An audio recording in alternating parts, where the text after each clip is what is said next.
नमस्कार दोस्तों, मालानी क्लासेज में आपका स्वागत है।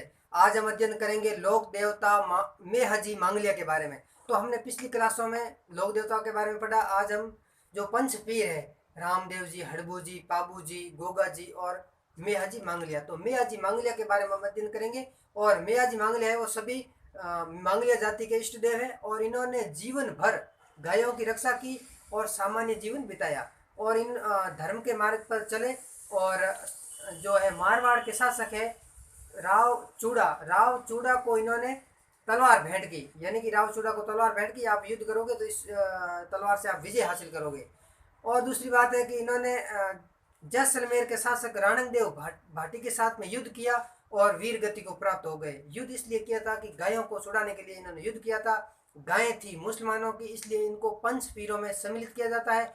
और इनका जो मंदिर है वो मंदिर बापिणी गांव जोधपुर में बना हुआ है। और मेहजी मांगलिया का जो मंदिर है वहाँ जो घोड़ा है वो किड़ काबरा घोड़ा है। और इनके जो पुजारी होते हैं उन पुजारी के वंशज में कभी वर्दी नहीं होती है। और मेला जो भरता है, मेला भाद्र कृष्ण अष्टमी अष्टमी को भरता है, इसलिए कहते हैं कि ये मेहाजी की अष्टमी है। तो हम लिख सकते हैं मेहाजी मांगलिया के बारे में, ये सभी मांगलिया जाति का इष्ट देव है। सभी मांगलिया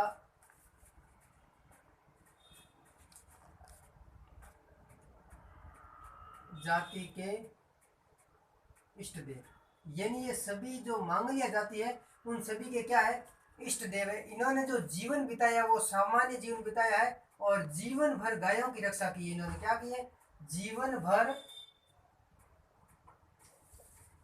गायों की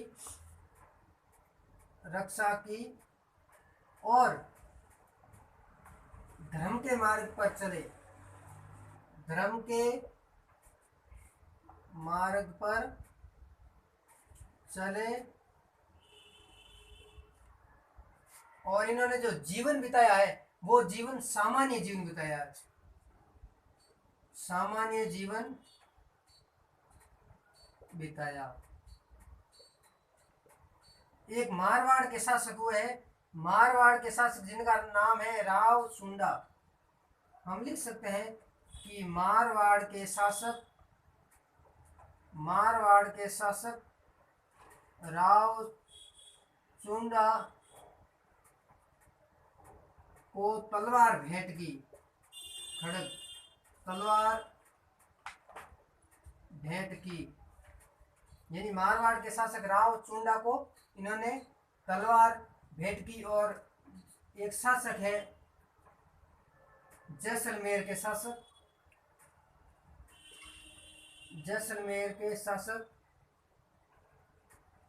राणंगदेव भाटी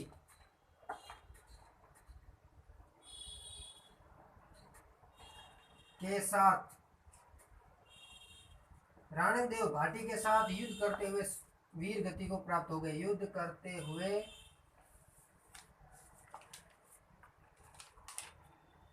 वीर गति को प्राप्त हो गए।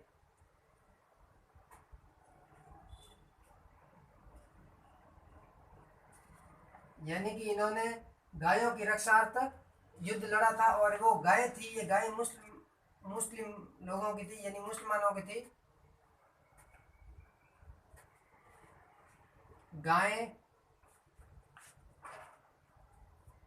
मुसलमानों की थी, इसलिए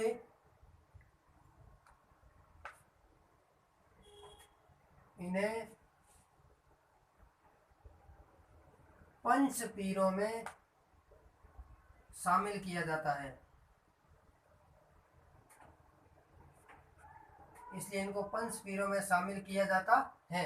यानी कि जो गाय थी वो मुसलमानों की गाय थी और उन गायों की रक्षा की, और इसलिए इनको जो पंच पीरों में सम्मिलित किया जाता है। और जो इनका जो मंदिर है वो बापिणी गांव जोधपुर में, बापिणी गांव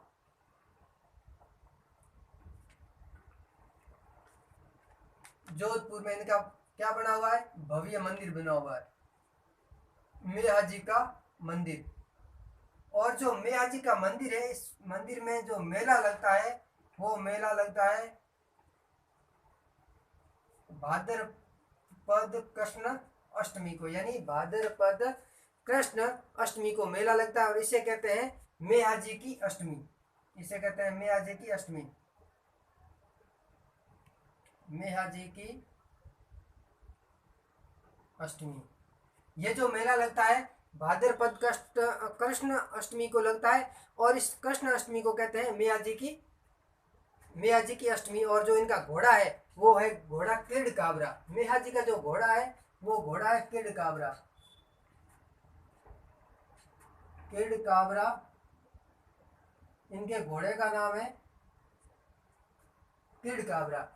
और मैया जी मांगलिया के जीवन में और एक जो पुजारी होते हैं, उन पुजारी के वंश में, जो मंदिर के पुजारी होते हैं उनके वंश में वृद्धि नहीं होती। तो हम लिख सकते हैं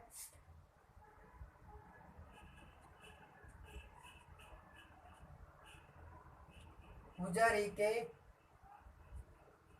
वंश में वृद्धि नहीं होती है। यानी कि जो मैया जी के जो पुजारी है, मंदिर में जो पूजा करते हैं, उनके वंश में वृद्धि नहीं होती है। और मैया जी का इतना ही योगदान है। हम आज मैया जी मांगलिया के बारे में अध्ययन किया है। इनका घोड़ा किड काबरा है और इन्होंने जीवन भर गायों की रक्षा की है। मांगलिया जाति के इष्ट देव है और सामान्य जीवन जिया है। मारवाड़ के शासक राव चुंडा को तलवार भेंट की है। जैसलमेर के शासक राणा देव भाटी के साथ युद्ध करते हुए वीर गति को प्राप्त हो गए और गाय मुसलमानों की थी, इसलिए इन्हें पंचपीरों में शामिल किया जाता है। इनके मंदिर में जो पुजारी होते हैं उनके वंश में कभी वृद्धि नहीं होती। और मैया जी की अष्टमी यानी मेला लगता है भाद्र कृष्ण अष्टमी को और बापिनी गांव जोधपुर में इनका भव्य मंदिर बना हुआ है। तो नमस्कार दोस्तों, आज हम इतना ही अध्ययन करेंगे। अगर आपको ये क्लास पसंद आई है तो अपने दोस्तों के साथ में ज़्यादा से ज़्यादा शेयर कीजिएगा और लाइक करें और सब्सक्राइब करें। फिर मिलते हैं अगली क्लास के साथ, तब तक के लिए नमस्कार।